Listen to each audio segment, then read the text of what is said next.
Isang mapagpalang araw po muli sa ating lahat at bago po tayo magsimula, shout out po muna tayo sa mga May 28 birthday celebrants, kina Denpia Luces ng Kidapawan City, Cotabato, Mark Anthony Manuel, Arnold Sarmiento ng Dasmariñas, Cavite, Marvin Salazar, Roland Ugmad ng Bislig, Surigao del Sur, Dato JC Mamon Ali ng BAP Roldable, Surigao City, John Michael Niegas ng Valenzuela City, Jun Dagdag ng Baliwag, Bulacan, Al Dagmel, Melissa Romero, Jenny Atienza, Gigili Garcia at kay Chris Recamata na aking kabarangay sa Barangay 702 na ngayon ay nanirahan na sa Mendez, Cavite.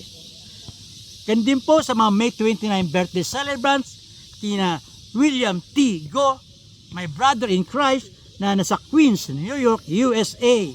Kay John Lloyd Teredano ng Lagangilag, Abra. George D. Castro ng Binangonan, Rizal. Cards Cabia ng Sorsogon City, Sorsogon. Michael Yaneta ng Malilipot, Albay. Maxim Indaya at kay Sabi Reyna ng Manila High School Batch 75 na aking kabatsmate na kung saan kami ay nagkita sa aming Golden Reunion noong nakaraang Enero na ngayon po ay nananirahan na sa California, USA. Maligayang kaarawan po sa inyong lahat.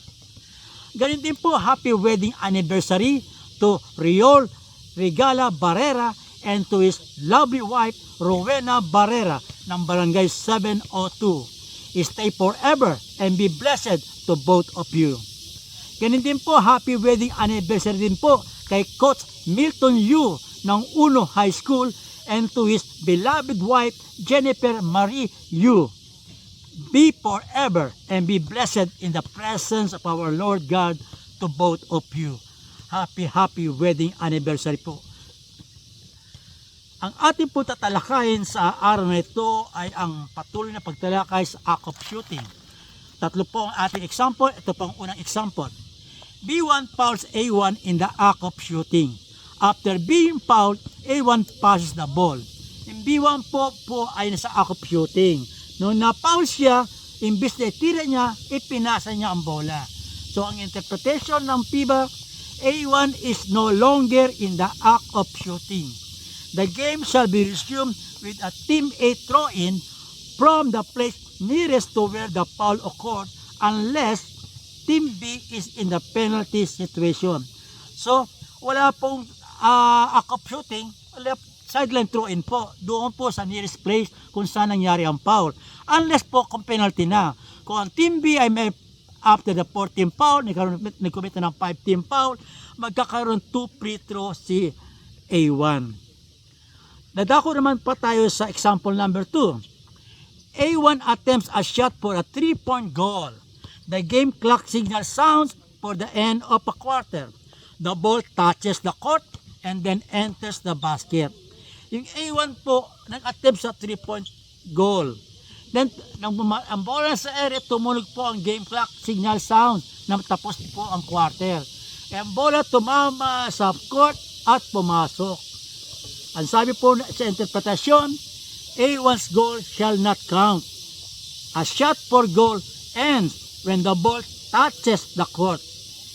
It becomes dead when the game clock signal sounds for the end of a quarter. Dito naman po tayo sa example 3.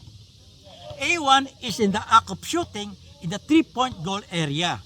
A1 lands with both feet on the court, after which B1 fouls A1. Yung A1 po ay tumira sa act of shooting sa 3-point goal area. Na marilis niya ang bola, both feet niya ay naglaan sa floor. Na maglaan sa floor, inahabol sa depensa na baksakan siya. So, ano po ang interpretasyon doon ng FIBA?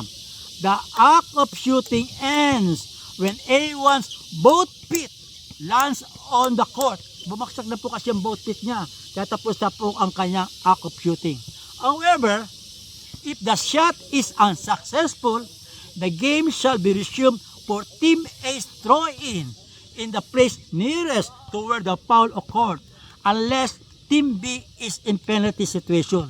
Kung mangyari po yun, lalasa sa act of shooting, bola pa rin Team A. Ang throw-in doon sa place nearest to where the foul occurred. Pero unless Team B is in penalty, kung penalty na po siya, 2 free throw po ang ibibigay sa A1.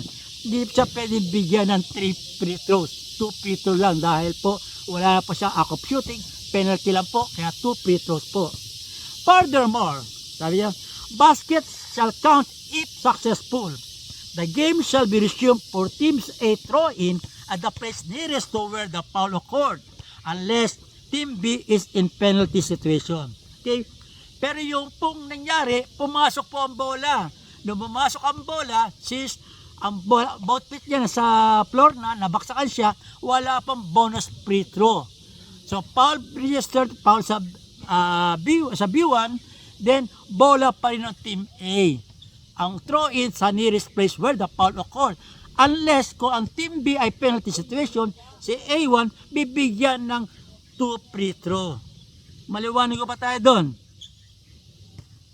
Yan po ang ating aralin sa araw na ito at naway naunawaan natin at po, wag po tayo magsawang mag-like, mag-share, mag-follow at mag-subscribe sa aking YouTube channel.